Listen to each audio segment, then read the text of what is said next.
여러분, 메리 크리스마스입니다. 여러분들 혹시 요새 별을 보신 적이 있으십니까? 요즘에 별을 보면 그 달 위쪽에 보면 작은 별 하나가 이렇게 유난히 반짝이는 별이 하나가 있어요. 그게 목성입니다. 또 그 별 옆에 또 하나의 빛이 또 하나가 있는데 그건 토성이에요. 이렇게 목성과 토성이 근접해서 이렇게 있는 것이 뭐 한 400년 만에 나타나는 현상이다 라고도 이야기를 합니다. 그래서 어떤 사람들은 이야기할 때에 동방의 박사들이 보았던 별이 아마 그 목성과 토성이 아닌가 하는 그런 짐작도 하기도 합니다. 하지만 서울 하늘에서 우리들은 인공적인 빛에 가리워 별을 보기가 그리 쉽지는 않을 것입니다. 오늘날 성탄절이 각양의 상술과 또 사람들의 이기심으로 말미암아 변절되어져서 성탄의 그런 깊은 의미를 깨닫지 못하는 것과 비슷할 것 같습니다.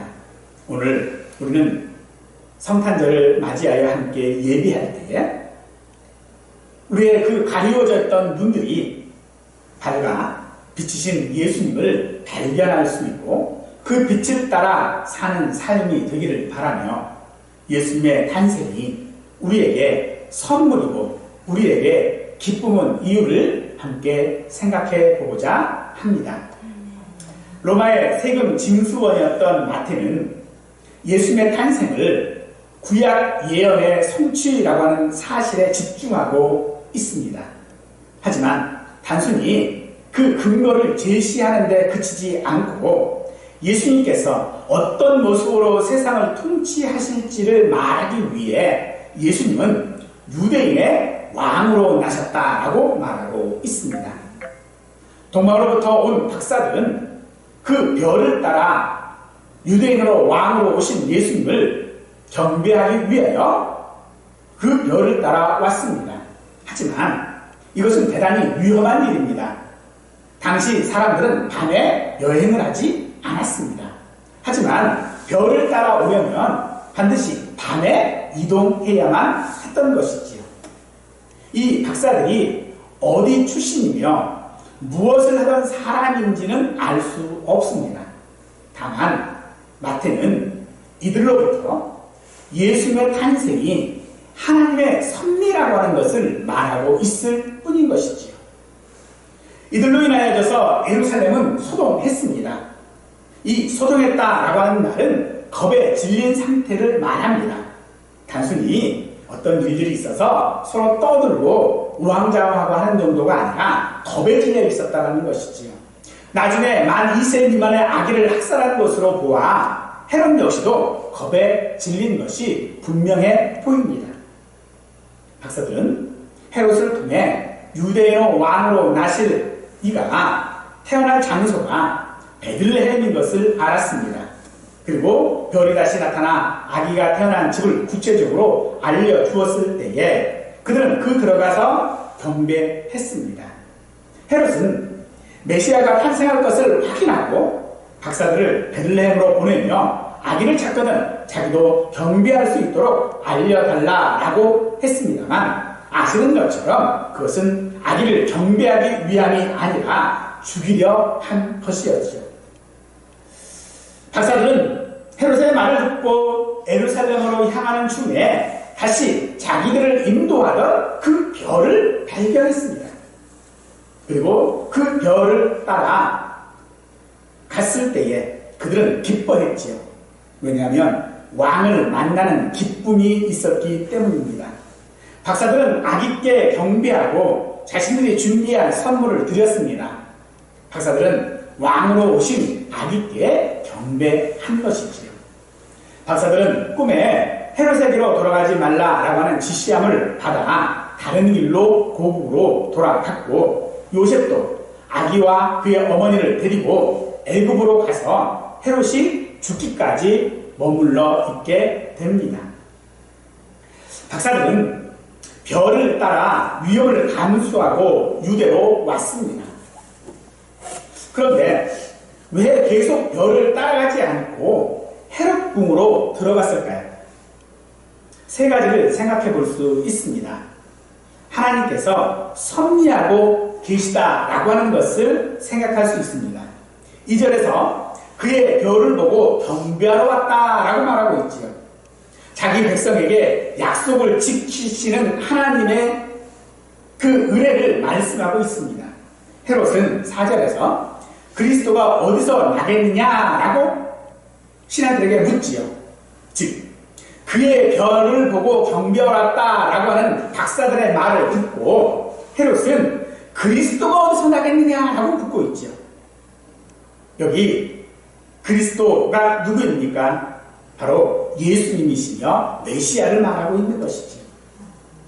그리고 유다 베들레헴이라고 답을 듣고 박사들을 그리로 보내게 되어집니다. 이 말은 미가서 5장 2절을 인용하는 말씀인데 베들레헴 에브라다야 너는 유다 족속 중에 작을지라도 이스라엘을 다스릴 자가 내게로 나올 것이라 라고 하는 이 미가서 말씀을 인용하여 그리스도가 어디서 났는지를 분명히 알았습니다. 그러므로 헤롯은 태어난 유대인의 왕이 회파된 다윗 왕국을 회복하기 위해 하나님께서 보내신 메시아임을 그는 알고 있었던 것입니다. 헤롯이 태어날 아기 예수님이 메시아인 것을 알았다면 우리는 예수님을 누구로 알아야 합니까? 여러분들에게 예수님은 누구십니까? 예수님은 단순히 아기로 오신 태어난 그런 어떤 역사에 있는 한 인물이 아니라 예수님은 우리에게도 메시아이시고 구원자이신 줄 믿으시기 바랍니다. 구절에 보니 동방에서 보던 그 별이 문득 앞서 인도하여 가다가 아기 있는 곳 위에 머물러 서 있는지라 라고 말하고 있습니다. 이들을 인도한 것은 별이었습니다. 그러나 일반적인 생각에서 그들은 벗어나지 못했던 것들을 보게 되어지지요. 별을 따라온다라고 하는 것은 어떤 특정한 한 장소를 특정하여 찾기라고 하는 것은 어렵지요. 우리가 하늘의 별을 따라 어느 방향으로 갈 수는 있겠지만 그 방향 가운데 어느 한 지점을 예측하는 것은 일반적으로 어려운 것입니다. 그래서 어찌 보면 동방의 박사들은 왕으로 나신 이라고 했으니 아마도 헤롯 궁으로 찾아갔던 것은 아닌가 하는 그런 생각도 해보게 되어집니다. 그런데 그들이 헤롯 궁에서 나왔을 때에 그때 그들에게서 사라졌던 별이 다시 나타나서 아기 예수님이 태어난 그 집을 구체적으로 알려주고 있었다라고 하는 사실에 우리는 더욱더 놀랄 수밖에 없는 것입니다. 그 별이 어떻게 알려주었는지를 우리는 알 수 없습니다만 분명한 것은 그 집 위에 머물러 있었다라고 말하고 있는 것이죠. 박사들이 별을 보고 유대인의 왕으로 나신 아기께 경배하고 예물을 드리는 것은 그건 역시도 우리가 상식적으로 이해하기 어려운 일입니다. 아기가 누구인 줄 알고 헤롯 궁에서 태어난 자도 아니고 그저 마극간 구유에 있는 아기를 보고 그 아기께 경배한다, 예물을 드린다, 이해하기 어려운 일이겠죠. 그것처럼 예수님께서 우리에게 오심으로 말미암아 그분이 메시아로 오셨다라고 하는 이 사실 역시도 우리에게는 이해하기 어려운 부분일 수밖에 없을 것입니다. 천사의 수태 고지에 대한 마리아의 반응들을 보아도 마찬가지일 것입니다. 누가복음 1장 34절은 마리아가 천사의 말을 듣고 이렇게 말합니다. 나는 남자를 알지 못하니 어찌 이 일이 있으리까? 당연한 반응이겠지요. 예수님의 탄생은 우리의 상식으로는 거짓입니다. 그런데도 전 세계가 크리스마스를 기뻐하죠. 심지어 사찰에서도요, 트리가 장식되고 예수님의 탄생을 축하합니다. 왜 그럴까요? 그들은 그 일이 도저히 있을 수 없는 일이다라고 하는 것으로 알고 있으면서도 축하하고 있어요. 무엇을 말합니까? 그들은 인정하지 않습니다. 그러나 그 인정하지 않는 것이 혹시나 하는 그런 마음들이 두려운 것이 있는 것이죠. 예루살렘이 소동한 것과 별 다를 바가 없는 것입니다. 마리아 입장에서 천사가 와서 자기에게 전한 말입니다. 천사가 한 말이에요. 그러니까 무조건 믿어야 할까요? 사실 무조건 믿기는 어려운 일이겠죠. 수용할 수가 없는 것입니다. 오늘 우리가 예수님의 탄생에 대한 이야기들, 또 하나님께서 천지를 창조하셨다라고 하는 이런 모든 일들, 우리의 상식으로 이해할 수 없는 그런 일들에 대하여 우리는 사회적으로 수용할 수 있는 어떤 합리적인 이유들을 찾으려고 합니다. 하지만 그것은 이유를 찾는다고 해서 찾아질 수 있는 것이 아니겠지요. 그것은 하나님께서 우리에게 주신 일이고 그것은 하나님의 섭리 가운데 있는 일들입니다. 그것을 우리의 입으로 혹은 우리의 이성으로 우리의 논리로 이해하거나 이유를 찾을 수 있는 것은 아니라는 것입니다. 마리아가 옛날 사람이기는 하지만 옛날 사람이라고 해서 논리가 없고 이성이 없는 것은 아니지 않겠습니까? 아무리 못 배운 사람이라 할지라도 처녀가 잉태한다라고 하는 이 사실을 받아들이고 인정할 수 있는 사람은 없을 것입니다. 세례 요한의 어머니였던 엘리사벳이 마리아에게 한 말이 있습니다.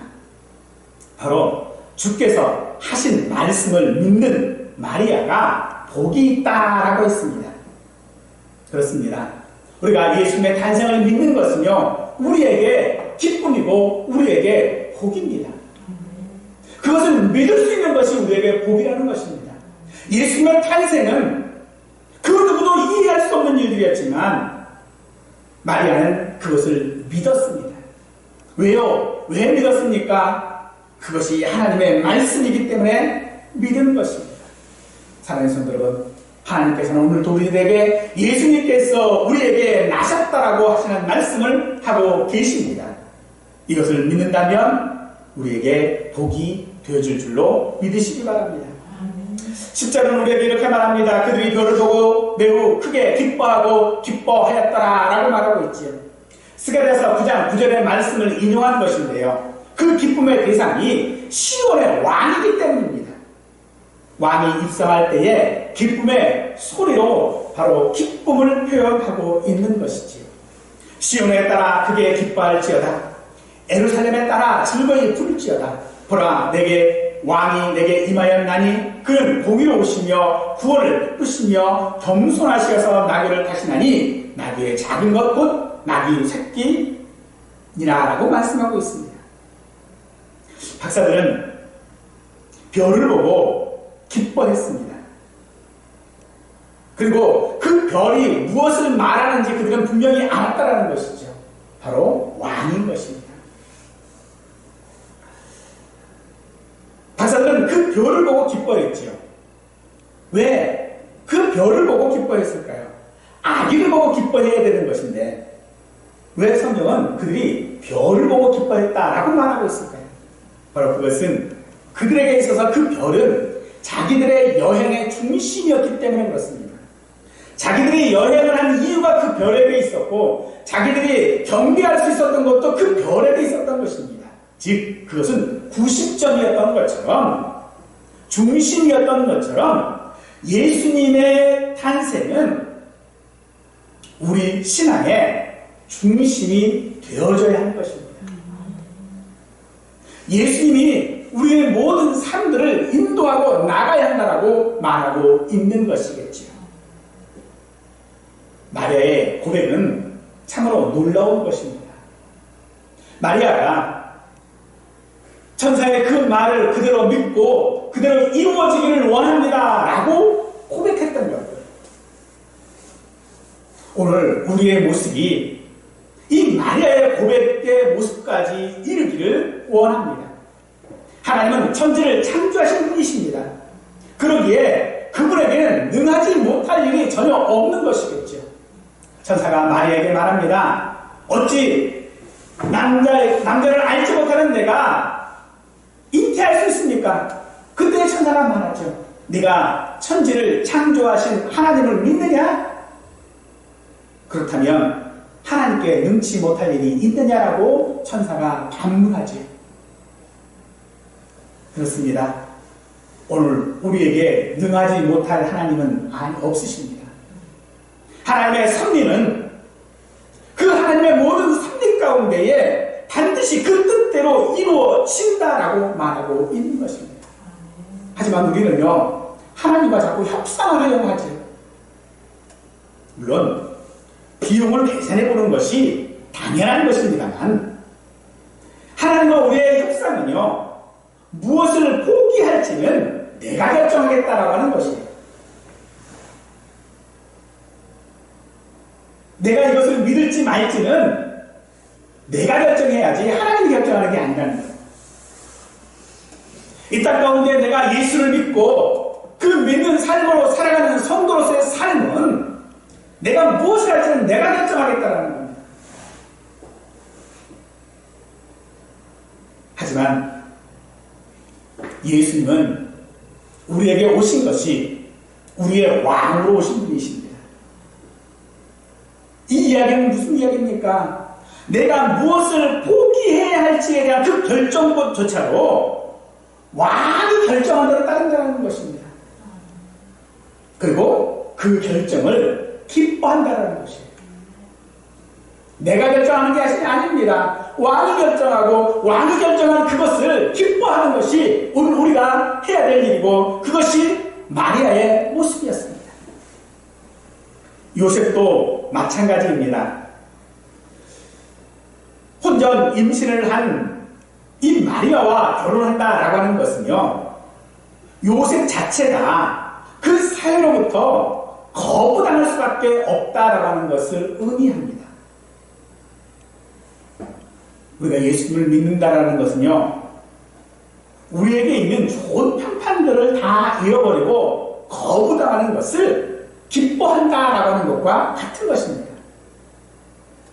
즉, 우리가 성탄을 기뻐해야 되는 이유는요, 우리의 결정권을 내가 포기하는 데 있는 것입니다.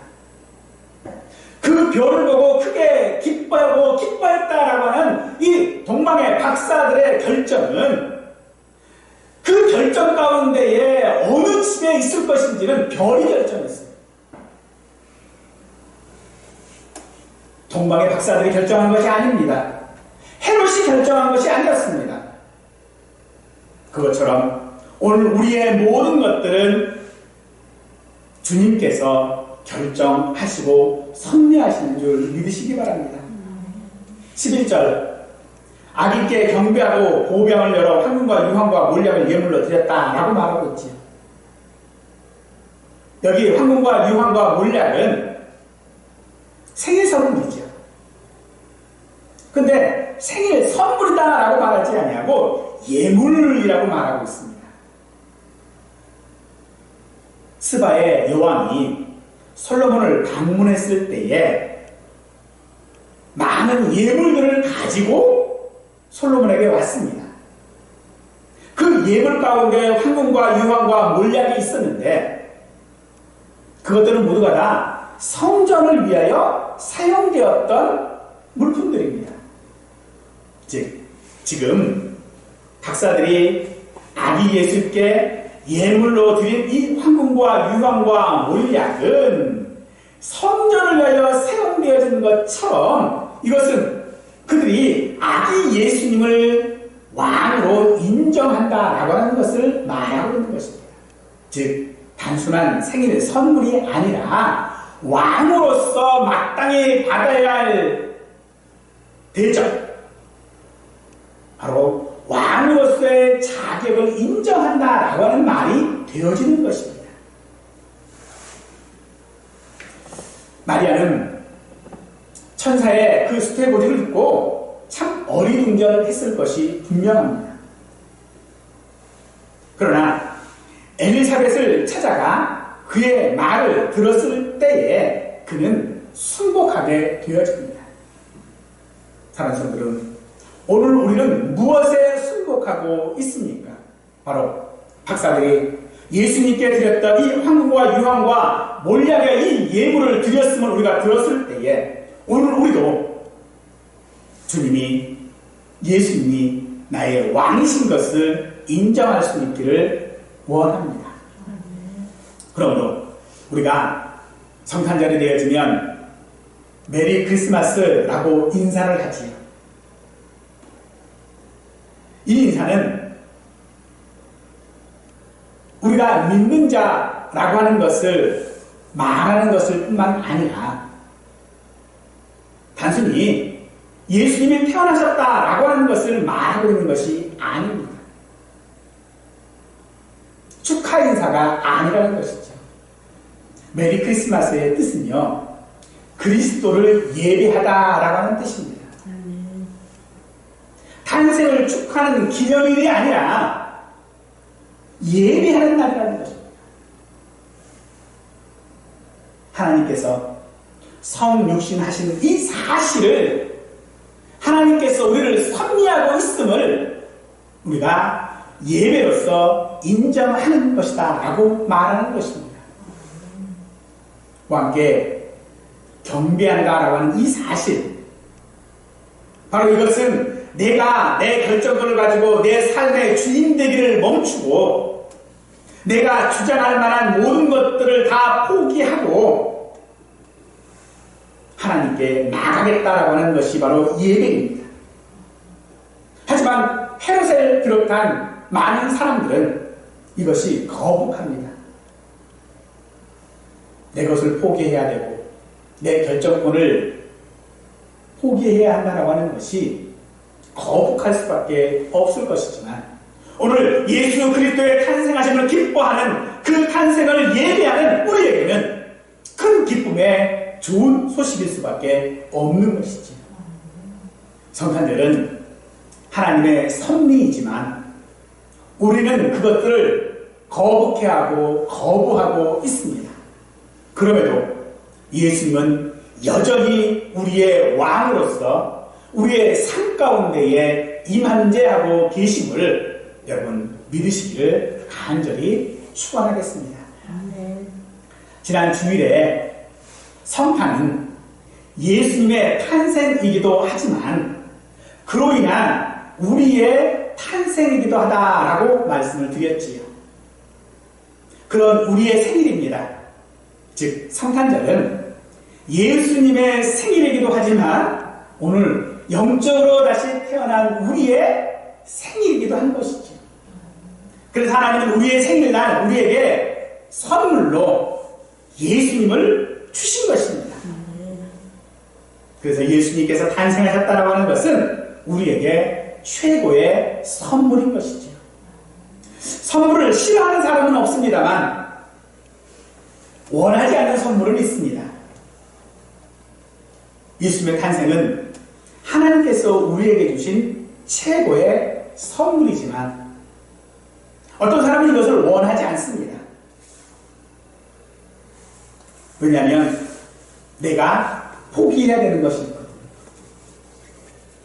내 모든 것들을 잃어버릴 수밖에 없는 것이 되어질 수 있거든요. 하지만 예수님의 이 탄생하신 이 날을 우리는 고대하고 기뻐해야 합니다. 로마서 8장에서는요, 피조물도 그날을 고대한다라고 말하고 있습니다. 하지만 현실은 이 예수님의 탄생을 사람들은 싫어합니다. 겉으로는 환영해요. 겉으로는 메리 크리스마스라고 서로 인사합니다. 하지만 그 속에 마귀의 일을 감추고 있죠. 마귀가 하는 일들을 그 속에 감춤으로 말미암아 예수님을 환영하는 것처럼 보이지만 결국은 예수님을 죽이고자 하는 헤롯과 다를 바가 없는 것입니다. 그러므로 예수님의 그 탄생을 기뻐하지 못했던 유대인들은 동방의 박사들에게 그리고 목자들에게 그 기쁨을 빼앗겼고 그 기쁨은 그들에게로 돌아갔습니다. 헤롯을 비롯한 온 유대 예루살렘이 듣고 소동했다라고 말하고 있는 것이죠. 예수님의 탄생이 각자의 이익에 따라 달랐다라는 것입니다. 이들은 하나님의 이 선물, 예수님이라고 하는 이 선물에 부담을 갖고 때로는 조건을 걸기도 합니다. 그러나 예수님의 탄생은 하나님의 선물입니다. 우리에게 주시는 하나님의 은혜입니다. 수태고지를 받은 마리아에게 천사의 말은 사실 받고 싶은 선물은 아니었을 것입니다. 그런 마리아에게 천사는 이렇게 말합니다. 누가복음 1장 28절에 은혜를 받은 자여 평안할지어다 주께서 너와 함께 하시도다. 수태고지를 하기 전 천사가 마리아에게 했던 인사말이지요. 우리가 누구에게 선물을 줄 때 선물을 주면서 하는 인사말이 있지요. 생일 축하해 라고 인사말을 하면서 선물을 건네지요. 지금 은혜를 받은 자여 평안할지어다 주께서 너와 함께 하시는도다 라고 하는 이 말이 선물을 주면서 건네는 생일 축하해 라고 하는 말과 같은 말입니다. 그런데 보세요. 이 선물은 마리아가 받고 싶지 않은 선물입니다. 그런데 이 인사말 가운데 마리아가 받을 수밖에 없어요. 왜 받을 수밖에 없어요? 은혜를 받은 자이기 때문에 그렇습니다. 주께서 함께 하시기 때문이다 라고 말하고 있는 것입니다. 이것을 우리는 임마누엘이라고 하지요. 함께 하시는 것입니다. 예수님은 하나님께서 우리에게 거저 주시는 선물이요 은혜입니다. 그러므로 은혜를 받은 자들이요 이 큰 기쁨의 좋은 소식이 오늘 우리에게 은혜가 되어지고 이 기쁨의 좋은 소식이 하나님이 나와 함께하는 증거의 삶을 살아가는 우리의 힘이 되어질 수 있기를 간절히 축원합니다. 오늘도 이 성탄의 기쁜 소식이 내 삶의 기쁨이 되어져서 예수님을 믿는 내 모습을 발견하는 것이 동방의 박사들처럼 기뻐하고 기뻐하는 우리 모두가 되기를 간절히 축원하겠습니다.